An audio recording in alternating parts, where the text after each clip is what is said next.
Ya.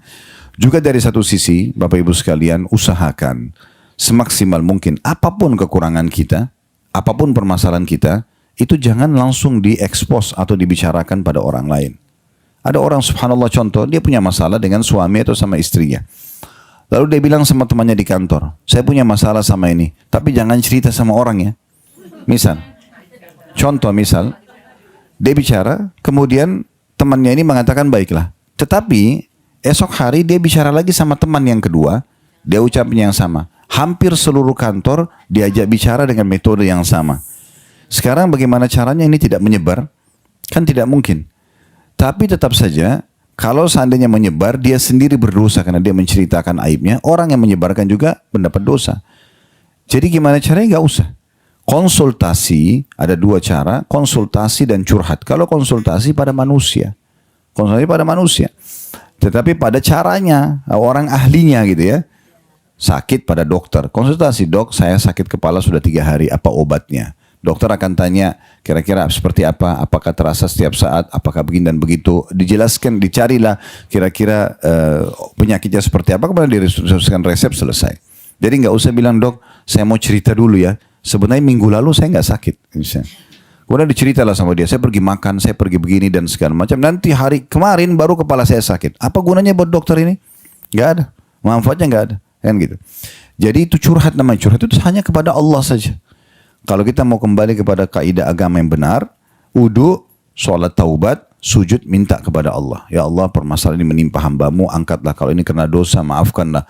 Ya, berikanlah solusi dan segala macam. Nah itu yang benar. Masalah agama kembali kepada ustadz atau ustazah dan hanya konsultasi saja. Ya bukan curhat gitu ya.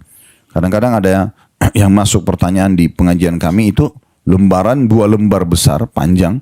Kita tidak tahu ini harus dibaca seberapa lama. Mungkin dengan dibaca 2 lembar pertanyaan itu, mungkin kita bisa menjawab 5-6 pertanyaan. Ujung-ujungnya hanya misalnya suami saya mengucapkan kalimat tolak dalam kondisi emosi, jatuh nggak tolaknya. Hanya itu saja. Tapi dia cerita panjang lebar, awalnya tidak ribut sama suaminya, kemudian ribut sama suaminya, terjadilah begini dan begitu. Jadi panjang lebar. Ini tidak ada manfaat dalam konsultasi. Tidak ada manfaat dalam konsultasi. Jadi jangan sampai ghibah itu terbuka, dasarnya dari kita sendiri. Ya. Ada orang subhanallah begitu. Nanti setelah dia baikan juga, misalnya sama suami atau sama istrinya. Pada saat dia jalan misalnya, orang semua yang sudah sering dengar ceritanya, oh kemarin kan ribut, kok sekarang sudah baikan, gitu kan? Atau nanti kalau dia cerita lagi yang kedua, orang akan mengatakan, oh sudah biasa nih, memang selalu ribut kok sama pasangannya, kan jadi nggak enak gitu. Apa manfaatnya buat kita? Tidak ada manfaatnya. Ya. Oleh karena itu para salafus saleh, mereka bahkan ada yang sampai meninggal dunia tidak ada yang tahu kalau dia punya utang, kecuali ahli warisnya saja. Tidak semua orang tahu. Tidak ada juga orang yang tahu dia punya permasalahan sama si fulan atau si fulan. Sampai dia meninggal, nanti baru ada yang anaknya atau hadisnya mengatakan tolong maafin orang tua saya kalau ada salah ya. Kepada orang yang mungkin bermasalah dengan orang tuanya. Sebatas itu saja. Maka itu akan jauh lebih mengamankan kita. Sama juga dengan ucapan kata-kata kotor. Ya. Bapak Ibu sekalian harus kontrol lisannya. Semua kata-kata kalau belum kita ucapkan itu masih milik kita. Kalau sudah kita ucapkan milik orang lain, ini sulit sekali. Oleh karena itu sebelum mengucapkan kata-kata fikir dulu baik-baik. Cernah baik-baik. Apakah kalau saya ucapkan ini nanti bermasalah buat saya atau tidak? Ya. Kalau sudah masuk ke ranah menyerang orang lain itu akan bermasalah, pasti.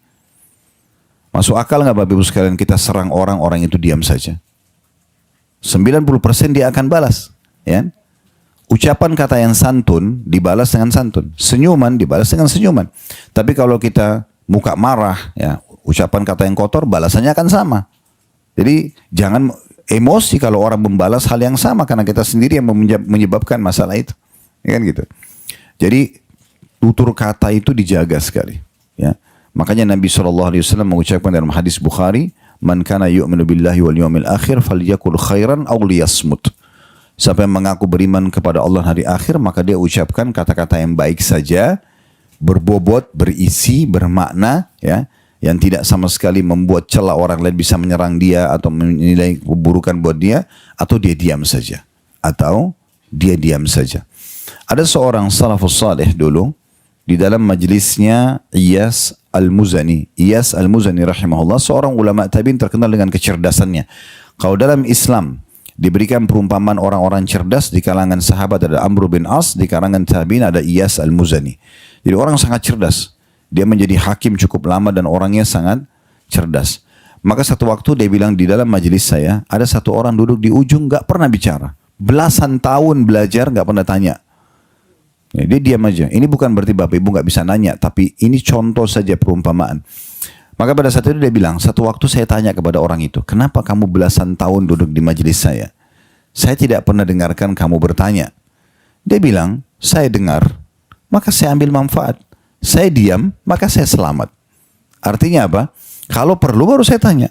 Kalau nggak perlu untuk apa? Gitu kan? Untuk apa saya mau tunjukin saya pamer pada orang di majelis kalau saya pintar dengan bertanya misalnya? Jadi riak, jadi tidak ada pahalanya. Saya dengarkan, saya dapat manfaat. Kalau itu baik-baik saya dengar. Yang tidak baik saya tinggalkan gitu. Dan saya diam, saya selamat. Kenapa? Karena memang lisan itu berbahaya sekali. Pernah ada satu sahabat datang, Bapak Ibu sekalian, kepada Nabi SAW lalu meminta kepada Nabi agar menjelaskan kira-kira kesimpulannya Islam itu apa sih? Kata Nabi SAW, engkau mengatakan Tuhanku Allah, ikrarkan dengan lisanmu, aku beriman pada Allah, kemudian istiqamalah.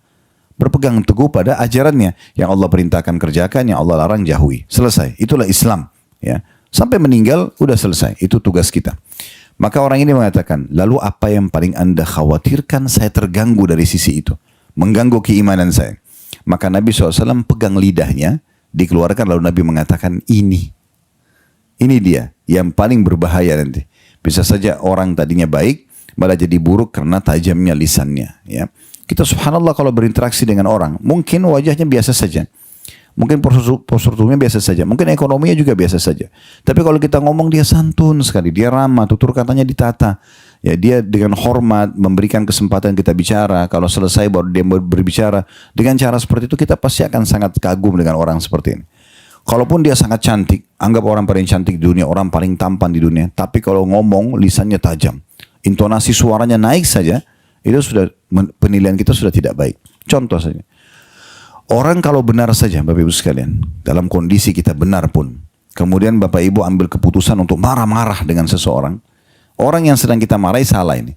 Kalau ada orang lain lewat dan dia tidak tahu permasalahan kita, kira-kira siapa yang dianggap buruk?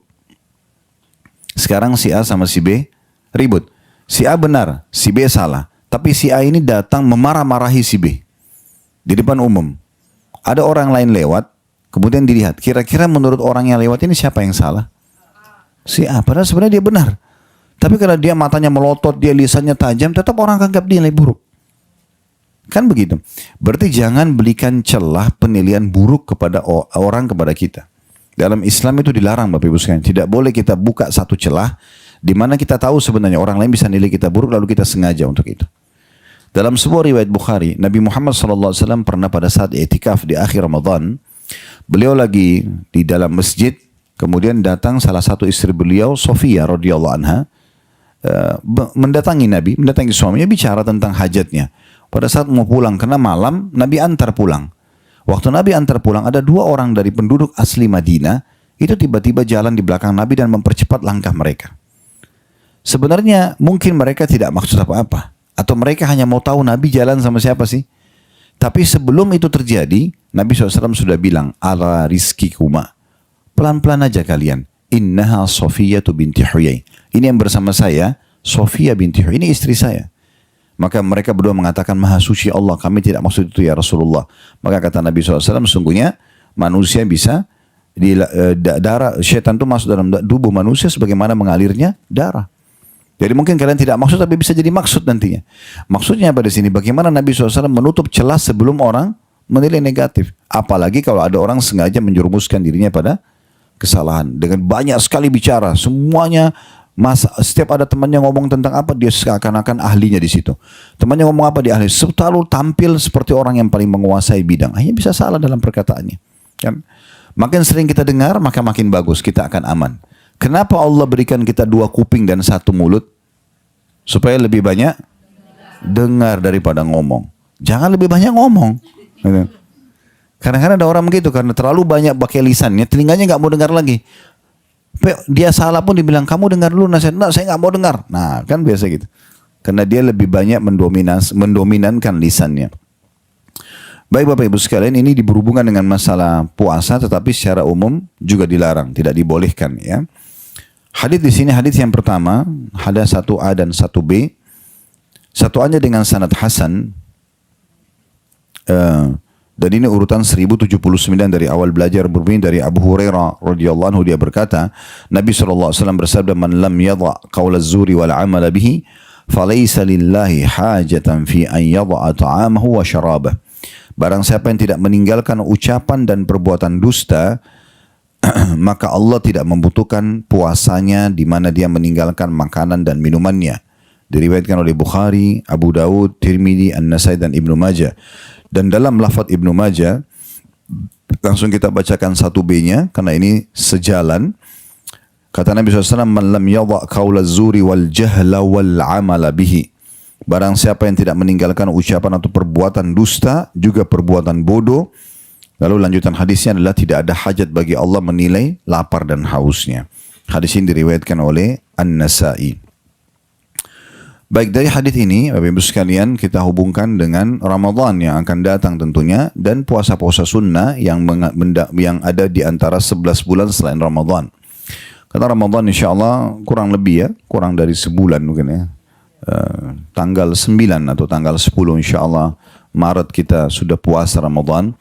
Maka kita perlu fahami bahwasanya Ramadan, dan sering kami ucapkan ini, itu adalah masa atau bulan training, pelatihan untuk kesehatan, sehingga kita bisa mengontrol makanan-makanan yang masuk dan minuman.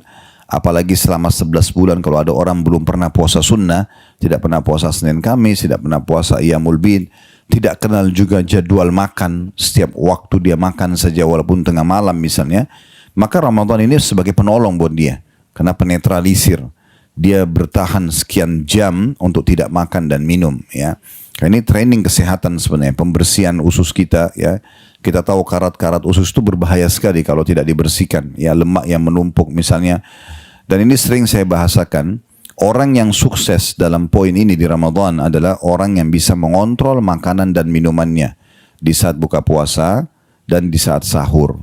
Jadi jangan kita gunakan istilah balas dendam ya, karena sudah sekian jam tidak makan dan minum, begitu azan maghrib langsung makanan berat semuanya yang dimakan ya, dan akhirnya kekenyangan, sholat maghribnya pun jadi malas ya. Nah, ini akhirnya buka puasa yang sebenarnya sunnah dia makan sedikit saja. Dalam hadis yang sahih ini pernah kita bahas di bab sebelumnya, Nabi SAW itu berbuka puasa dengan rutab, kurma basah ya, atau kurma muda, 1-2 butir. Kalau tidak ada maka beliau berbuka puasa dengan tamarat atau kurma-kurma yang sudah tua, yang merah, hitam ya. Kalau tidak ada maka beliau meneguk beberapa tegukan air, lalu beliau sholat ya, agar usus kita tidak kaget. Nah ini sunnahnya. Jadi memang antara azan dan iqamah maghrib itu kita hanya gunakan takjil saja ya. Kurma beberapa butir, air putih, selesai, cukup ya. Lalu kita sholat maghrib, setelah itu usus kita sudah siap menerima makanan, barulah kita makan ya, baru kita makan. Dan Nabi SAW sudah mengingatkan sebaik-baik makanan buka puasa adalah kurma, dan sebaik-baik makanan sahur bagi seorang muslim adalah kurma ya, berarti memang tidak butuh makanan yang banyak, tidak butuh makanan yang banyak. Allah Subhanahu wa ta'ala dengan kemahamurahannya menyiapkan makanan itu, 1 butir kurma saja itu sudah bisa memenuhi 7% dari kebutuhan nutrisi harian kita. Ada seorang dokter pernah saya sampaikan ini, Dr. Abdul Daim dari Mesir, beliau mengadakan penelitian dan ini ditarik dari beberapa penelitian universitas besar di Amerika dan di Eropa. Kalau kurma itu diadakan penelitian, kalau orang konsumsi 1 butir bisa memenuhi nutrisi 7% dari kebutuhannya. Maka beliau hubungkan dengan hadis Nabi SAW, siapa yang mengkonsumsi 7 butir ajwa Madinah di pagi hari, maka dia akan selamat dari semua jenis sihir dan semua jenis racun dan sihir.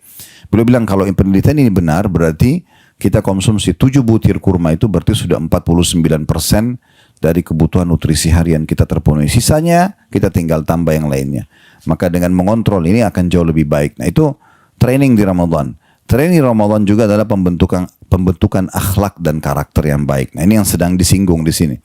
Ramadan berarti melatih kita tidak boleh bohong, tidak boleh bertutur kata yang kasar, tidak boleh ghibah, menceritakan aib orang lain. Dan memang hampir rata-rata ibadah itu dihubungkan dengan ini.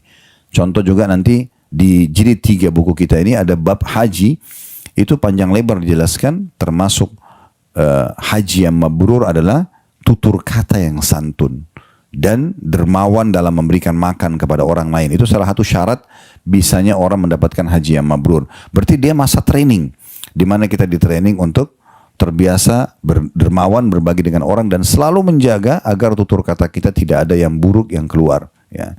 Ini yang dimaksud dengan trainingnya. Baik, dari hadis ini kita ambil pelajaran yang pertama, adanya kesia-siaan puasa bagi orang yang tidak menjaga dirinya dari dosa. Dan di sini dosanya adalah perkataan dusta dan beramal dengan kedustaan itu.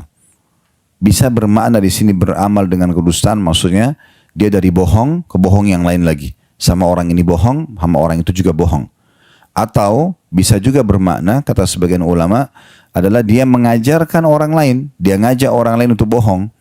Dia bohong, dia salah, lalu dia bohong supaya dibenarkan sikapnya, lalu dia ajak teman-temannya, mungkin dengan dia memberikan sogokan atau apa, untuk mendukung kebohongan dia. Ini maknanya berarti beramal dengan kebohongan itu. Jadi dua-dua makna bisa masuk, yaitu orang yang berbohong lalu dia terus berbohong dalam satu hari berulang kali. Dia tidak merasa itu bohong yang pertama sudah masalah buat dia, padahal ini dosa besar. Kemudian makna yang kedua, dan ini dua-duanya masuk ya, maksudnya dua-duanya masuk dalam makna hadis ini, yaitu orang yang mengajak orang lain atau mencari dukungan dari orang lain untuk mendukung kebohongan dia yang dia lakukan. Ya. Bohong itu hanya akan membawa kepada penderitaan, ya, gelisahnya jiwa. Kalau kita berbohong misalnya, setiap kali kita mendengarkan sebuah kasus yang mirip dengan kasus kita, walaupun orang lain, kita merasa ketakutan. Ya. Atau setiap kali kita ditanya kasus yang sama, bohong lagi. Maka tidak akan pernah selesai. Bohong itu akan mendatangkan saudara-saudaranya bohong-bohong yang lain. Manusia dipegang lisannya sementara sapi itu dipegang ekornya. Ya. Kalau lisan seseorang sudah tidak bisa dipegang karena banyaknya bohong yang diucapkan, maka akan sulit sekali bermuamalah dengan orang seperti ini. Ya, makanya Nabi SAW ya, pada saat beliau akan dinobatkan jadi Nabi, memang sudah punya julukan As-Sadiqul Amin. Orang yang paling jujur dan terpercaya. Karena tidak pernah bohong dalam hidup beliau sekalipun. Sekalipun tidak pernah bohong. Ya, makanya Nabi SAW dapat julukan itu. Dan bagi orang-orang muslim yang bergerak dalam usaha, kata Nabi SAW, At-tajiru as-sadiqul amin. Seorang pedagang atau saudagar yang jujur dan terpercaya, ma'an nabiyyina was-siddiqina was-syuhada was-salihin. Nanti di akhirat mereka akan selevel dengan para nabi-nabi, para syuhada, para orang-orang jujur, dan juga orang-orang saleh. Maksudnya level tertinggi di surga. Ya, jadi memang ini bagian daripada agama kita. Jujur itu akan membawa pada ketenangan. Kata Nabi SAW, as-sidqu tuma'nina. Jujur adalah ketenangan jiwa. Wal kadhibu ribah. Dan bohong itu adalah kekacauan, kegelisahan dalam jiwa seseorang. Oleh karena itu tutup pintu itu, gak usah berbohong. Tapi kan Ustaz, saya gak enak kalau ditanya sama orang. Gak usah merasa gak enak. Di saat itu kalau kita salah, kita jujur, maka selesaikan masalahnya. Daripada kita bohong nanti ditanya bermasalah lagi. Dan pasti akan kena batunya nanti. Tidak mungkin tidak. Satu waktu nanti akan tetap kebongkar, dan di saat itu sudah sulit karena sudah akumulasi. Kamu buat begini, iya saya lakukan. Saya salah, saya mau perbaikin. Saya minta maaf, selesai. Di saat itu betul kita merasa harus muka terus terang, tapi tenang. Karena sudah selesai permasalahannya. Ya, tidak lagi berlanjut karena kejujuran yang ada. Jadi Ramadan adalah bulan training pembentukan karakter, dan di sini adanya faedah pertama dari hadis, yaitu siapa yang tidak meninggalkan perkataan dusta atau terus menjaganya, baik dengan berbohong satu hari beberapa kali atau mengajak orang lain mendukung kebohongannya, maka tidak ada hajat bagi Allah untuk menilai lapar dan hausnya. Sia-sia saja. Dia haus berjam-jam, dia lapar berjam-jam, mati sia-sia saja. Pelajaran kedua, batalnya puasa orang yang berbohong. Jadi batal puasa orang yang berbohong. Karena di sini makna daripada tidak ada hajat Allah menilai lapar dan hausnya, maksudnya tidak ada pahalanya. Ya. Faedah ketiga yang bisa diambil dari hadis 1b-nya, yaitu dari potongan wal jahl dan perbuatan bodoh. Ya. Di sini perbuatan bodoh cukup maknanya. Perbuatan bodoh bisa bodoh dalam agama, tidak tahu tentang hukum-hukum puasa, sehingga dia tidak tahu puasanya batal atau tidak, gitu kan? Atau yang mengurangi kadar pahala puasa, ini masuk dalam kebodohan. Atau umumnya semua perbuatan dosa dianggap perbuatan bodoh. Umumnya semua perbuatan dosa dalam agama dianggap perbuatan bodoh. Karena orang yang berbuat dosa berarti sebenarnya dia sedang membodohi dirinya sendiri. Dia tahu ini pelanggaran, ini akan ada hukumannya, tapi tetap aja dilakukan sama dia. Maka ini berarti maknanya bodoh, ya. Jadi faedah ketiga dari hadis diambil dari hadis 1b, larangan untuk berbuat kebodohan di sini. Kita masuk hadis kedua.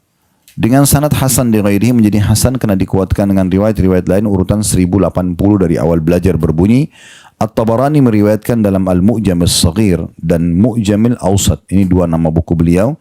Dari hadis Anas bin Malik radhiyallahu anhu, lafadznya Rasulullah SAW bersabda, "Man lam yada'il khana wal kadhiba fala hajata lillahi an yada'a ta'amahu wa syarabah." Barang siapa yang tidak meninggalkan ucapan kotor dan dusta, maka Allah tidak akan membutuhkan puasa di mana dia meninggalkan makanan dan minumannya. Ya. Di sini kita tambahkan satu faedah dari hadis nomor 1A dan 1B tadi. Di hadis nomor 2 ini ada satu faedah tambahan. Ya. Kita bisa katakan ini faedah yang keempat kalau digabungkan dengan hadis nomor 1. Atau ini faedah sendiri dari hadis nomor 2 kita ambil faedah, yaitu haramnya seseorang berkata yang kotor. Ya, tentu di sini Bapak Ibu sudah tahu kata-kata kotor itu seperti apa, semuanya yang tidak baik didengar oleh orang, menyakiti orang lain, ya, dan seterusnya. Maka ini sama, tidak boleh sama sekali diucapkan. Ini termasuk memanggil dengan julukan-julukan, tidak boleh, ya. Ya, jadi walaupun misalnya Bapak Ibu bercanda suami istri, nggak boleh panggil dengan julukan yang tidak baik, ya, tidak boleh. Saya pernah berjalan dengan seseorang teman, ya, panitia pengajian. Lalu mereka saling memanggil satu sama lain suami istri dengan panggilan yang kurang baik, ya. Sebenarnya bentuknya penghinaan, menghina pasangan, tapi karena sudah bertahun-tahun dianggap biasa aja, ya. Misal istri atau suaminya gendut dipanggil dut misalnya, atau contoh misal, dan itu jadikan biasa, itu tidak boleh. Itu kan perkataan kotor, jorok, nggak boleh, ya. Karena orang sebenarnya tidak suka dengan itu. Terbukti walaupun misalnya jadi karena biasa, jadi kayak bercandaan biasa, kalau di depan orang lain, orang yang baru dengar pasti orang lain nilai buruk. Ya, kalau kita tanya orang lain, bagus nggak kalau saya ucapin begini pada istri atau pada suami saya, pasti mereka akan mengatakan tidak. Kenapa tidak panggil panggilan yang baik saja, sayang, cinta, apalah, puji, bahkan memuji di sini boleh saja berlebihan untuk pasangan kita. Kenapa nggak di situ saja? Nabi SAW memanggil Aisyah dengan Humairah misalnya, gitu kan? Maka kita panggil panggilan yang baik saja. Baik, hadits nomor 3, di situ ada tulisan 24. Keliru itu, ya, dihapus itu. Dia tulis angka nomor 3. Ini sebenarnya hadis-hadis ini sudah kita bahas, ya, pada pertemuan yang lalu. Cuman ini karena tadi diminta untuk mengingatkan kembali, ya. Baik, di sini hadis nomor 3 dengan sanad hasan dari hadis Abu Hurairah radhiyallahu anhu, dia berkata, Rasulullah SAW bersabda, qala Allah azza wa jalla, kullu amal ibn Adam lahu illa siyam, fa innahu li wa ana ajzi bihi, was siyamu junnah, fa idza kana yawmu sami ahadikum fala yarfuth wa la yaskhab, fa in sabbahu ahadun aw qatalahu falyakul inni sha'im, inni sha'im. Allah Azza wa Jal, Allah yang maha mulia dan maha tinggi berfirman, semua amal Bani Adam adalah untuknya. Maksudnya sudah ditentukan kadar pahalanya, ya. Kecuali puasa. Kata Allah, ia untukku dan aku akan membalasnya secara langsung. Puasa adalah perisai. Maka jika salah seorang dari kalian pada hari itu sedang berpuasa, janganlah dia berucap kotor dan juga memaki. Jika dia dicaci oleh seseorang atau diserang dalam kurung berkelahi, maka hendaklah dia berkata, aku sedang berpuasa, aku sedang berpuasa. Dalam kurung tulisannya al-hadith, maksudnya masih ada lanjutan hadith, tapi ini jadi saksi bahasan yang diangkat oleh Al-Mundri dalam kitab beliau ini. Diriwayatkan oleh Bukhari dan lafaz hadith dan lafaznya Imam Muslim, Abu Dawud, Tirmidzi, An-Nasai dan juga Ibnu Majah. Hadith ini, ya, serupa dengan hadith nomor 4. Saya akan bacakan hadith 4A dan 4B. Mari kita sekaligus ngambil faedahnya nanti. 4A-nya dengan sanad sahih urutan 1082 dari awal belajar berbunyi, dari Abu Hurairah radhiyallahu anhu, dia berkata, Rasulullah sallallahu alaihi wasallam bersabda, laisa as-siyamu minal akli wasyurb, innama as-siyamu minal lagwi warrafath, fa in sabbaka ahadun aw jahila 'alaika faqul inni sha'im, inni sha'im. Terjemahannya, kata Nabi SAW, puasa itu bukanlah dari makan dan minum saja. bukan hanya menahan lapar dan haus saja. Akan tapi puasa itu adalah menjaga diri dari perbuatan yang sia-sia dan ucapan kotor. Jika seseorang mencaci maki dirimu atau menjahilimu, iseng mengganggu, ya, maka katakanlah, aku sedang berpuasa, aku sedang berpuasa.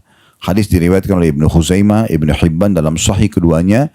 Juga Al-Hakim menyebutkan hadis ini sahih berdasarkan syarat Imam Muslim. 4b-nya, dengan sanad hasan dalam riwayat Ibnu Khuzaimah, disebutkan juga Nabi SAW bersabda, la tasabba wa anta saim. Fa in sabbaka ahadun faqul inni saim wa in kunta qa'iman fajlis. Janganlah kamu mencaci maki sementara kamu sedang berpuasa. Jika ada seseorang yang mencaci makimu, maka ucapkanlah, aku sedang berpuasa. Dan jika kamu sedang berdiri, maka duduklah. 3 buah riwayat ini kita ambil faedahnya. Dari hadits nomor 3, faedah yang pertama, kedudukan puasa itu sendiri. Baik puasa wajib ataupun sunnah. Kalau Bapak Ibu mau cari ibadah yang paling besar pahalanya puasa. Ya, dia paling besar pahalanya. Walaupun tetap saja sholat lebih tinggi kedudukannya. Tetapi dari sisi balasan pahala, itu puasa paling tinggi. Diambil daripada hadits ini. Karena kata Nabi SAW, Allah berfirman, semua amal anak Adam sudah ditentukan untuknya, kecuali puasa, aku akan membalasnya secara langsung. Pelajaran yang kedua yang bisa diambil, puasa itu adalah perisai. Makna perisai dalam hadits Muslim yang lain disebutkan perisai dari api neraka. Makin sering kita puasa, maka makin jauh kita dari api neraka. Di beberapa bab yang lalu, ini sudah bab ke-20. Ya, beberapa bab yang lalu, 19 bab ke belakang, dan ada salah satu di antara bab-bab itu menjelaskan tentang bagaimana seseorang itu dijauhkan dari api neraka. Ya, sampai akan ada seperti lembah yang sangat luas atau jurang yang sangat jauh antara langit dan bumi bagi orang yang biasa berpuasa antara dia dengan neraka. Ya, karena seringnya berpuasa. Jadi makin sering puasa makin bagus. Tetapi niat puasanya karena Allah, bukan karena mau diet, ya, bukan karena ikut-ikutan, ya. Itu biarin aja nanti ikut dengan sendirinya. Tapi target utamanya, kenapa puasa Senin Kamis, Bu? Karena Allah yang perintahkan, karena sunnah Rasulullah. Oh enggak, karena saya mau diet. Enggak, jangan. Sayang, pahalanya hilang, gitu kan. Jadi kalau puasa itu bisa jadi perisai dari api neraka. Kemudian pelajaran yang ketiga, ada syarat yang dianjurkan kalau orang sedang puasa agar maksimal pahalanya. Di sini disebutkan tidak boleh rafath. Ini faedah ketiga dari hadis. Apa itu rafath? Ucapan kata-kata yang mengundang syahwat kepada lawan jenis yang tidak halal.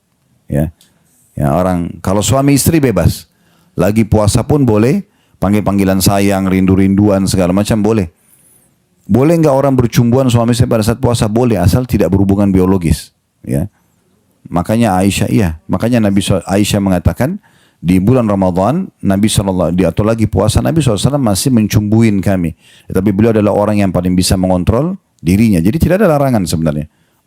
Tetapi orang harus mengontrol, karena kalau sampai dia muncul syahwat dan klimaks, maka itu batal. Pendapat umumnya bisa batal puasanya. Tapi suami istri masih umumnya boleh, dibolehkan. Bukan berarti ini dianjurkan, tidak, tapi bahasa adalah dibolehkan. Artinya kalau ada suami istri, dia duduk berdua, dia pegangan tangan, dia jalan sama-sama, orang tidur sama-sama, tidak ada masalah, selama tidak terjadi interaksi biologis. Tetapi kalau selain pasangan suami istri, hukumnya haram. Di luar puasa, apalagi lagi puasa. Itu makna rafath. Jadi subhanallah, saya sering jelaskan di dalam manajemen rumah tangga Islami, ada materi daurah pesantren kilat khusus masalah ini. Ya, sering kali rumah tangga itu dimasuki oleh orang ketiga, hidung belang, orang-orang yang suka merusak rumah tangga orang lain, itu karena pasangan suami istri itu jarang sekali saling memuji, jarang sekali saling menuangkan kata-kata romantis dan baik kepada satu sama yang lain, gitu kan? Sehingga akhirnya kalau lagi ribut nih suami istri, si ibu ini misalnya perempuan ini jarang sekali suaminya bilang sayang atau cinta atau rindu atau apa saja. Datang laki-laki ketiga tiba-tiba ucapin kata-kata ini. Lululah dia dengan perasaannya seakan-akan laki-laki ini orang baik. Padahal mungkin lebih buruk dari suaminya. Kan itu. Tapi ini bahayanya, efeknya ada secara kejiwaan. Oleh karena itu Nabi SAW sering praktikkan, mengajarkan kita untuk mengucapkan kata-kata yang baik, ya, puji-pujian kepada pasangan, ya. Maka itu dibolehkan dalam agama Islam. Bahkan bercandanya dan bercumbunya suami istri itu tidak akan dihitung sia-sia walaupun waktunya habis berjam-jam, ya. Kata Nabi SAW tidak akan dianggap sia-sia orang yang sibuk mengurus kuda perangnya, kemudian bercandanya suami istri, itu semua tidak masuk dalam hal yang dilarang. Nah jadi kata-kata rafath ini maksudnya adalah ucapan yang diucapkan kata-kata yang mengundang syahwat atau kata-kata yang tidak pantas untuk lawan jenis lalu diucapkan kepada dia. Ini terjadi pada puasa dan juga haji ya. Di bab haji nanti kita akan singgung orang yang tidak rafath, tidak ucapin kata-kata rindu, sayang, segala macam dengan selain pasangannya, maka ini termasuk yang menyebabkan dia pulang dari haji seperti baru dilahirkan oleh ibunya. Ya, berarti ini masa training memang. Tujuannya setelah Ramadan dan setelah haji jangan lagi dilakukan gitu. Jadi ucapkan hanya pada orang yang tepat saja. Yang lainnya tidak usah kita ucapkan gitu. Nah ini faedah ketiga, syarat agar maksimal pahala puasa tidak boleh rafath. Faedah keempat, tidak boleh sakhab. Sakhab itu di sini diterjemahkan adalah berucap kata kotor, ya, ataupun memaki, mencaci maki. Kalau bahasa lebih tepatnya, sakhab itu letter-let adalah berkelahi. Ya. Jadi lagi puasa jangan berkelahi. Makanya Nabi SAW bilang, kalau kalian sedang puasa dan diajak berkelahi, diajak bertengkar oleh orang, katakan aku sedang puasa, aku sedang puasa. Atau makna lainnya, aku sedang ikut training puasa, maka aku tidak akan lagi membuka pintu perkelahian dan caci maki. Tinggalkan saja. Ya. Salah satu resep kita hidup bahagia, teman-teman sekalian, adalah tidak suka bertengkar. Jangan pakai manajemen konflik dalam hidup kita. Ya. Tidak usah lahirkan banyak musuh. Udah kita cocok sama seseorang, alhamdulillah. Kita tidak cocok, ya sudah kita berikan dia kesempatan dengan pendapatnya, kita punya pendapat. Dia salah, kita berikan masukan, diterima, alhamdulillah. Tidak diterima, ya sudah, gitu kan. Maka itu akan jauh lebih tenang hidup kita ya. Karena intervensi terlalu jauh pada orang itu malah membuat ketidaknyamanan. Bahkan bisa berbalik, kitanya yang diserang dan kita menjadikan atau melahirkan permasalahan dalam hidup kita. Ini tidak boleh. Jadi pelajaran keempat, tidak bolehnya sakhab atau berkelahi selama puasa. Ya, ini dari hadis nomor 3. Hadis nomor 4 ada faedah tambahan di sini. Kita bisa katakan faedah kelima dari hadis, karena kita gabungkan hadis 3 sama hadis 4. Itu potongan hadis Nabi SAW. Bukanlah puasa itu dari makan dan minum, tetapi puasa itu dari perbuatan yang sia-sia. Nah ini tambahannya, ini faedah kelima, al-lagwi bahasa atau lagu bahasa Arabnya.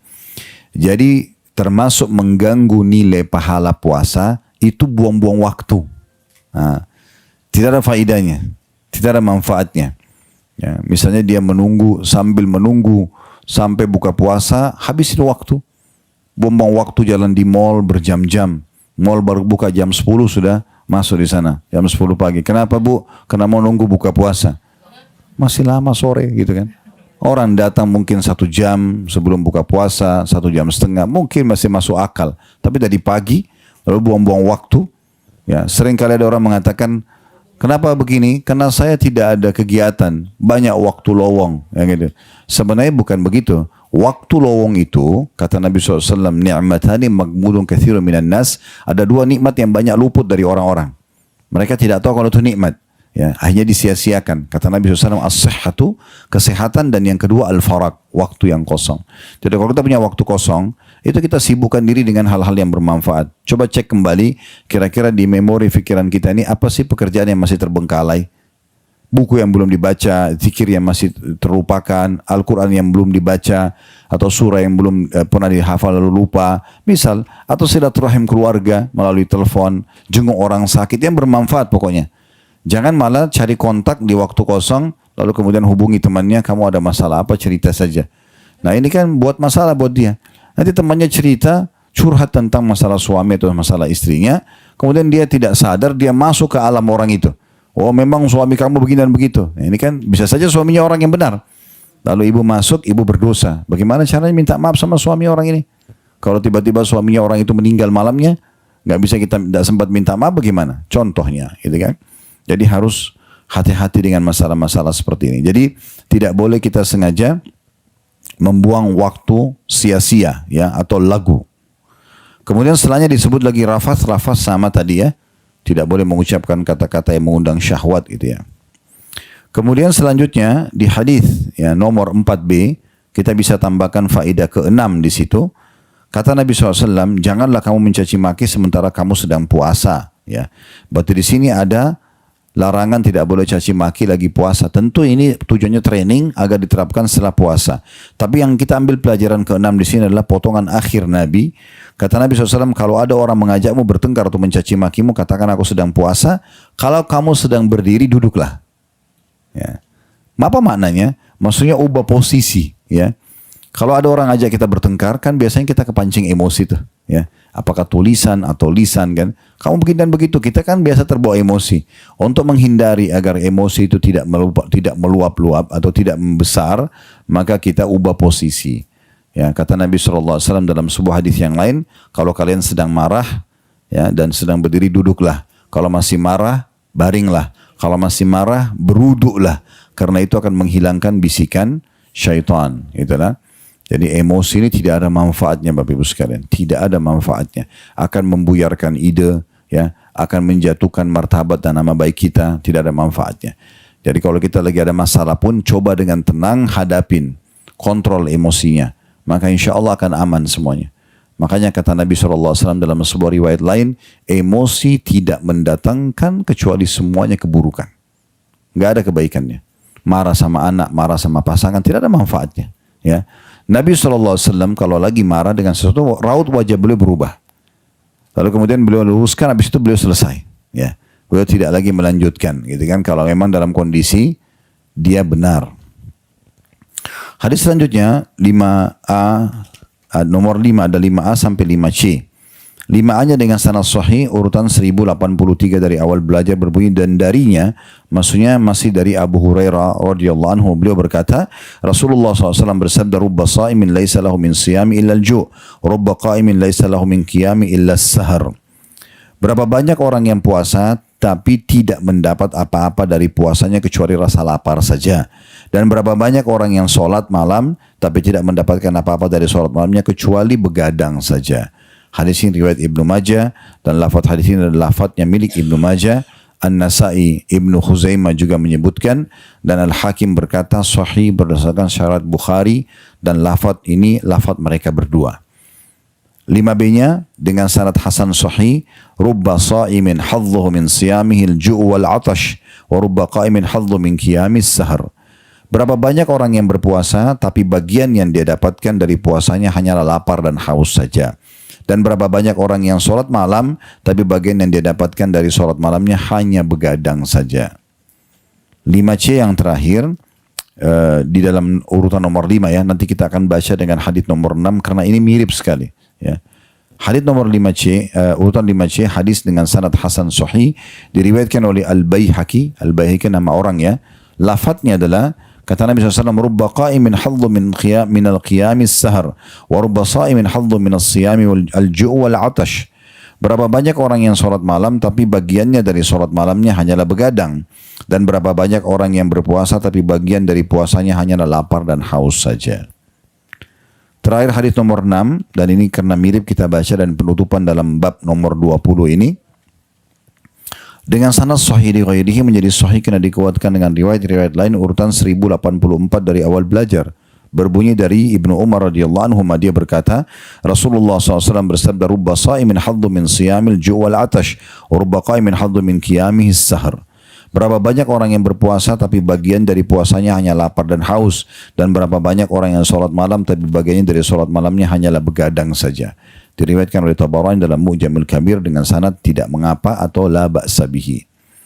4 buah riwayat ini 5A, 5B, 5C dan juga hadits nomor 6 memberikan pelajaran kepada kita. Yang pertama, pentingnya seseorang yang sedang melakukan ibadah puasa untuk menjaga sikap dan perbuatannya sehingga nanti puasanya maksimal mendapatkan pahala. Rincian 4 buah hadits ini adalah hadits yang sebelumnya kita bahas.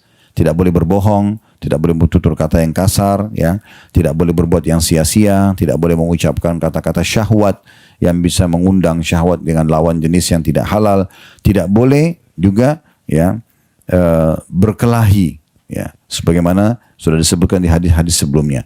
Nah, ini dimaksudkan berapa banyak orang yang puasa tidak ada nilainya yang dia dapatkan dari puasa kecuali hanya lapar dan haus saja, karena tetap bertengkar, tetap berbohong, tetap mengucapkan kata buruk, ya, dan seterusnya, tetap membuang-buang waktu yang sia-sia, tetap mengucapkan kata syahwat yang tidak halal kepada selain pasangan halalnya, maka ini semua bermakna tidak ada pahala puasa yang didapatkan. Pelajaran yang kedua yang bisa diambil dari hadits ini adalah juga orang-orang yang sholat malam. Berapa banyak orang yang sholat malam, kemudian dia ikuti sholat malamnya itu dengan riya, dengan pamer untuk menceritakan kepada orang lain. Maka ini hanya yang dia dapatkan begadang saja. Tidak ada yang didapatkan kecuali begadang, buang-buang waktu saja, tidak ada manfaatnya. Kan sudah pernah saya bilang, kalau mudah-mudahan tidak. Kalau ada di antara Bapak Ibu yang hadir niatnya riya sholat malam, untuk apa tunggu besok baru riya gitu. Ya. Misalnya ada orang sholat malam nih, dari jam 3 dia sholat sampai azan subuh. Udah bagus nih, baca ayat segala macam. Tapi besok dia ketemu sama teman-teman, udah cerita. Semalam kamu sholat malam gak? Saya semalam sholat, saya nangis loh. Misal, contoh dia cerita. Jadi kan dia terlalu lama nunggunya. Kalau niatnya sudah seperti itu dari awal, kenapa tidak malam-malam jam 3 itu rumahnya teman yang kita targetkan, bilang, nih lihat ya saya mau sholat ya, pasang sejadah depan rumahnya, kan selesai. Daripada nunggu besok, karena tidak ada manfaatnya. Tidak ada manfaatnya, sayang sekali. Waktu terbuang, ayat-ayat yang kita baca juga dihilangkan pahalanya, maka tidak dapat kecuali begadang saja. Oleh karena itu Bapak Ibu sekalian, kalau sudah beramal, dibagi dua oleh para ulama. Kalau amal itu tidak ada yang tahu, hanya antara ibu sama Allah saja. Misal ada orang keluarga minta bantuan sedekah, atau ada penyampaian sampai ke kita di grup keluarga atau di grup teman-teman, atau misalnya di web pribadi tentang yayasan anak yatim misalnya. Kalau kita transfer uang antara kita sama mereka saja. Bahkan di situ kita bisa mencoret nama kita misalnya di bukti transfernya. Ya udah, jangan diceritain orang lain sudah. Karena Allah sudah tutupi itu. Ya kan? Ini amal yang pertama. Jadi kalau selama amal itu tidak ada yang tahu, nggak usah diekspos. Karena mengeksposnya akan membuat nanti jadi riya. Yang itu. Kalau tujuannya Ustaz untuk membuat orang lain termotivasi, bukan begitu caranya. Nggak usah diekspos. Motivasi itu begini. Kita pindah ke jenis amal yang kedua. Amal yang dasarnya orang lain akan tahu. Contoh misalnya, di majelis seperti ini, tiba-tiba saya mengatakan misalnya Bapak Ibu sekalian ada masjid mau dibangun nih. Siapa yang mau nyumbang silakan gitu kan. Lalu ada di antara Bapak Ibu yang datang mengatakan, Ustaz saya mau nyumbang nih 50 juta buat masjid itu misalnya contoh. Dia bilang begitu karena memang sedang dibicarakan rame-rame. Ya kan? Kemudian dia menyumbang, yang lain ikut. Orang lain termotivasi karena dia memulainya. Itu tidak ada masalah. Terjadi di masa Nabi SAW itu. Ya, pernah ada beberapa orang Arab dari suku Arab yang sangat miskin. Mereka saking miskin dalam riwayat dikatakan sampai baju di badannya cuma 1 lembar kain saja. Dan itu diikat di leher. Kalau tertiup angin, aurat mereka tersingkap karena susahnya. Wajah mereka warnanya merah kehitam-hitaman karena susahnya hidup mereka. Cuaca panas, makan dan minum susah gitu ya. Sampai Nabi naik mimbar dan memotivasi sahabat untuk bersedekah. Ayo sedekah, dan beragam macam keutamaan Nabi sebutkan. Rupanya di antara sahabat yang duduk ada satu terbakar semangatnya. Dia berdiri lalu dia keluarkan uangnya. Dia mengatakannya, Rasulullah ini saya sumbang sesuai dengan apa yang Anda sampaikan tadi. Terus tiba-tiba orang di masjid lihat itu semua pada ikut. Pada nyumbang semua. Maka Nabi langsung membahas orang yang pertama tadi. Siapa yang menunjukkan pada kebaikan, dia akan dapat pahala orang yang mengikutinya tanpa dikurangi sedikitpun dari pahala orang yang mengikutinya. Berarti kan itu di depan umum lain. Kita sekarang pergi haji dan umrah, pakai baju travel di bandara.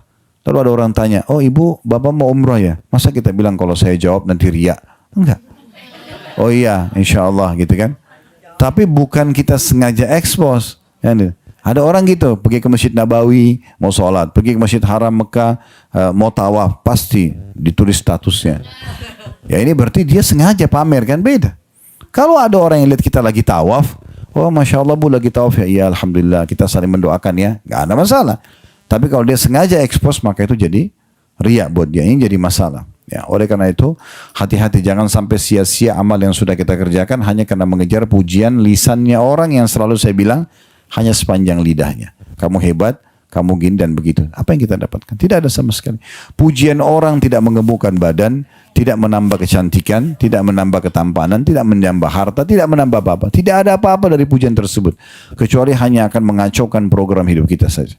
Maka jangan mengejar pujian-pujian Manusia kalau orang kebetulan puji kita itu lah, tidak ada masalah. Tidak sengaja misalnya. Tapi kalau kita sengaja cari pujian itu, makanya akan jadi masalah buat kita. Allahu a'lam. Baik, bab 21, Bapak Ibu sekalian, itu ada anjuran itikaf, tapi ini saya sudah jelaskan secara online sebenarnya yang lalu, tapi saya ingatkan lagi. Kalau di sini penulis kata Syekh Albani. Jadi buku ini saya kembali ingatkan, yang menulis buku ini namanya Al-Munziri. Beliau tulis banyak sekali hadis-hadis. Lalu kemudian hadis itu ditelusuri kembali oleh satu ulama lain namanya Al-Albani, Nasiruddin Al-Albani. Nah, Al-Albani ini mengambil buku Al-Munziri tapi menyortir hadisnya. Yang diangkat oleh Al-Albani hanya hadis yang hasan dan sahih saja. Karena derajat hadis ada yang sahih, ada yang hasan, ada yang dhaif. Ada yang paling bagus sahih, ada yang di bawahnya sedikit hasan. Di bawahnya lagi lemah atau dhaif. Nah, Imam Albani itu tidak mau mengangkat hadis dari buku Al-Munziri yang lemah. Yang diangkat cuma hasan sama sahih. Makanya buku kita judulnya Sahih At-Targhib Tarhib. Buku ini sebenarnya judulnya At-Targhib Tarhib saja. Nah, makanya Syekh Albani itu kalau menelusuri hadis dalam satu bab dan dia temukan hadis ini tidak sahih menurut beliau, maka beliau akan tulis seperti ini. Nah, yang pegang buku itu gitu kan, dia bilang bab 21 anjuran itikaf, beliau mengatakan penulis Al-Munziri yang berkata Al-Albani ini tidak menyebutkan satu hadis pun yang sesuai dengan syarat kitab kami ini atau Sahih At-Targhib Tarhib, ya. Ini secara penelusuran ilmiah dibolehkan, ya, tanpa mengganggu naskah asli. Saya tetap aja buku At-Targhib Tarhib itu ada tersebar, tapi beliau menelusuri dan coba memberikan kepada umat, ini loh setelah saya telusuri yang sahih menurut kami itu adalah ini. Nah, gitu. Karena hadis sahih dan hasan ini udah pasti boleh diamalkan. Kalau hadis lemah ini tentu masih panjang lebar pendapat ulama tentang masalah boleh atau tidaknya. Sebagian ulama hanya membolehkan hadis lemah kalau tidak terlalu lemah, tidak bentrok dengan hadis hasan dan sahih, ya. Kemudian juga dia hanya masuk di fadail amal. Maksudnya hanya fadilah-fadilah saja kayak keutamaan sholat duha, keutamaan sholat sunnah gitu ya. Itu mungkin masih dibolehkan. Tapi syarat yang sebelumnya tidak boleh bentrok dengan hadis yang lebih kuat dari dia. Misalnya nggak boleh ada hadis lemah mengatakan sholat duha misalnya contoh 8 rakaat. Tapi hadis sahih mengatakan sholat duha hanya 4 rakaat. Ini nggak boleh bentrok dia, ya. Tidak boleh bentrok. Nah, seperti itulah. Dan juga tidak terlalu lemah. Biasanya tidak boleh ada pendusta dalam perawi-perawi hadisnya. Kan ada perawi dari fulan, melalui fulan, kemudian dari sahabat Nabi, dari Nabi SAW. Nah, ini tidak boleh ada yang keliru dari orang-orang yang menukil hadis tersebut. Baik, hadis nomor atau bab nomor 22, anjuran zakat fitrah dan penjelasannya, ini bab terakhir di dalam kitab puasanya, ya. Ini di sini diangkat oleh beliau sebuah hadis saja tentang zakat fitrah. Zakat artinya pensucian. Ya, fitrah itu berarti lebih kepada makanan dan minuman yang dikeluarkan atau makanan yang dikeluarkan di waktu Idul Fitri, sebelum sholat Idul Fitri, untuk mensucikan kesalahan-kesalahan kita yang kita lakukan selama puasa. Ya. Hadisnya cuma satu di sini, hadis dengan sanad hasan urutan 1085 dari Ibnu Abbas radhiyallahu anhu, dia berkata, "Farada Rasulullah sallallahu alaihi wasallam sadaqatul fitri tuhuratan lis-shaimi min al-lagwi war-rafathi wa tu'matan lil masakin. Faman addaha qabla as-salati fahiya zakatun maqbulah, wa man addaha ba'da as-salati fahiya sadaqatun min as-sadaqah." Rasulullah SAW mewajibkan zakat fitrah, zakat yang dikeluarkan dari jenis makanan pokok, ya, di waktu pagi hari Idul Adha, Idul Fitri, sebelum sholat Idul Fitri.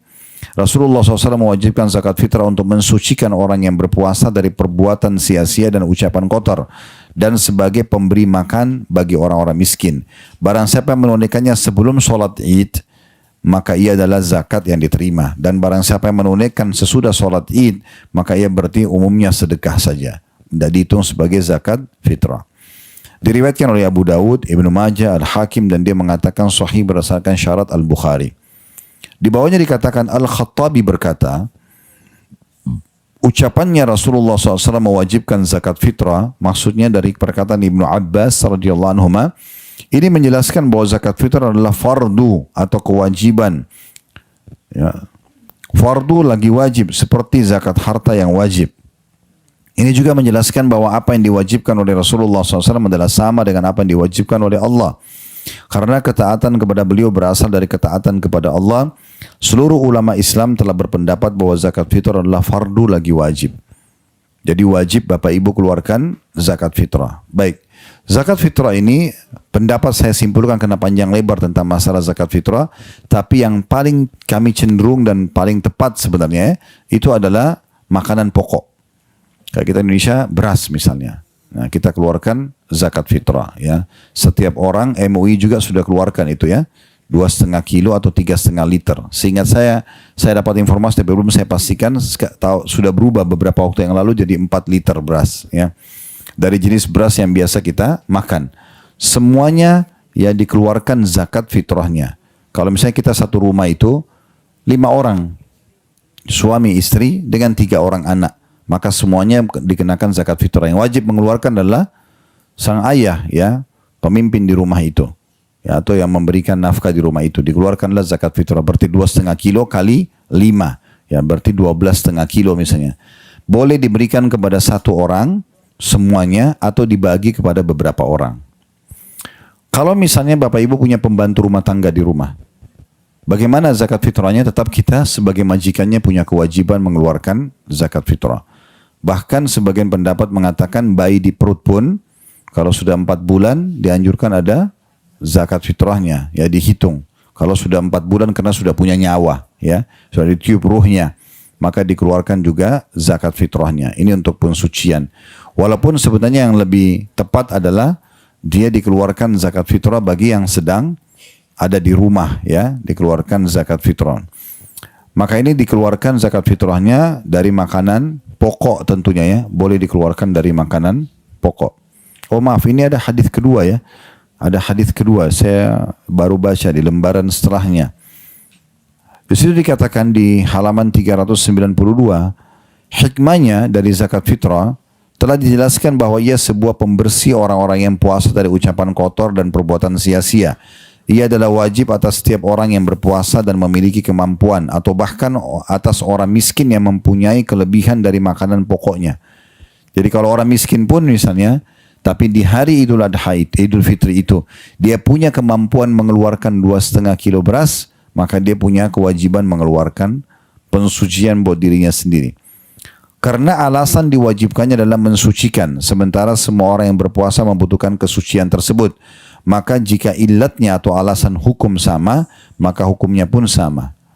Al-Hafidh Abu Bakar bin Al-Mundhiri berkata, semua ulama telah menyepakati bahwa zakat fitrah adalah fardu dan di antara nama yang kami ketahui di kalangan para ulama yang menyebutkan ini adalah Muhammad bin Sirin, Abul Aliyah, Ad-Dahhak, Atha, Malik, Sufyan al-Thawri, Asy-Syafi'i, Abu Thawr, Ahmad, Ishaq dan Ashab ar-Ra'i.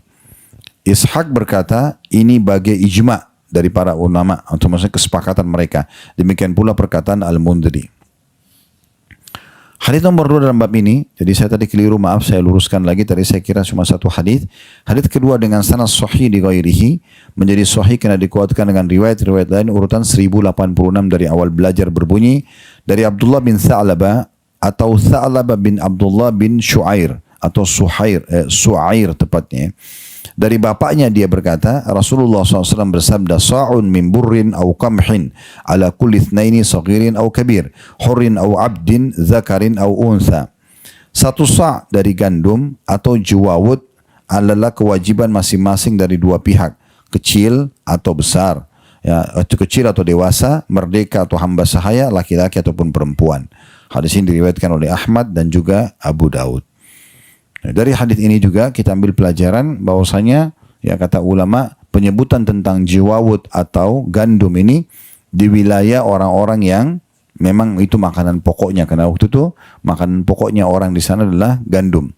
Kalau kita beras, dan tergantung juga wilayah-wilayah yang lainnya. Allahu a'lam. Kalau ada benar dari Allah, kalau salah dari saya mohon dimaafkan. Subhanakallahumma bihamdika, asyhadu an la ilaha illa anta astaghfiruka wa atubu ilaik. Wassalamualaikum warahmatullahi wabarakatuh.